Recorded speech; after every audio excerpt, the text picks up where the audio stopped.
neefkan anaa iska leh laakiin waxaan u soo wasiilada inaan ka gado lacagtiisa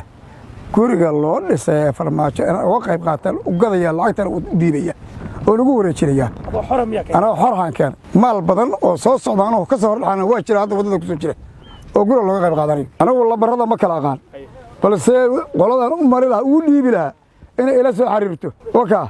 magacayga waraabe la waraabe qof walba oo muuqaalkan soo gaaro waa inuu sheegareeyaa si la yaqaan u sheegareeyaa dardar lixaada leh oo maanta Soomaaliya ku xisaabtami karto waa ciidanka waa militariga waa booliska waa daraawiishta intaba uu qabtay intaba markuu u qabtay meel wanaagsan xilka uga degay hambaliya ya dadka islaamka xoolaha u siina madaxweynayaasha nibo waqti buu ahaa kii ka degay hore eed ma leh asaguna saaka eed ma leh laakiin maxaa waxtaraya wax qabtay ka taqaana xilka oo hawshu soo qabtay mudaan xoolaha nooga astaayla aan siinayno waa farmaajo neefkan anaa iska leh saaka waxaan u soo wasiilada inaan ka gado lacagtiisa guriga loo dhisay ee farmaajo inaan uga qayb qaataan u gadaya lacagtana u dhiibaya oo lagu wareejinaya anaa xorhaan keen maal badan oo soo socdaan oo ka soo hordhacana waa jira hadda wadada ku soo jira oo guriga looga qayb qaadanayo xilkii maruu ka degay in loo dhiso dadweyne wax u qabtay waa ku waajib militariga ma booliska hawsha u dhaliya ugu dhaliday guusha uu gaaray Soomaaliya qorba joogta horeyba u howlgaleen horeyba qarashkooda u horeen horeyba maalkooda ugu horeen halkay wadaan ka sii wadeen baan ugu baaqaya anagu labarada ma kala aqaan balse qoladan u mari lahaa uu dhiibi lahaa inay ila soo xariirto waka magacayga waraabe la waraabe waxaan ugu baaqi lahaay madaxweynahanagii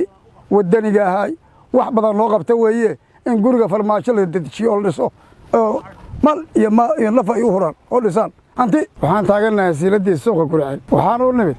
madaxweynaha hore oo wadaniga ahaa Maxamed Cabdullaahi Farmaajo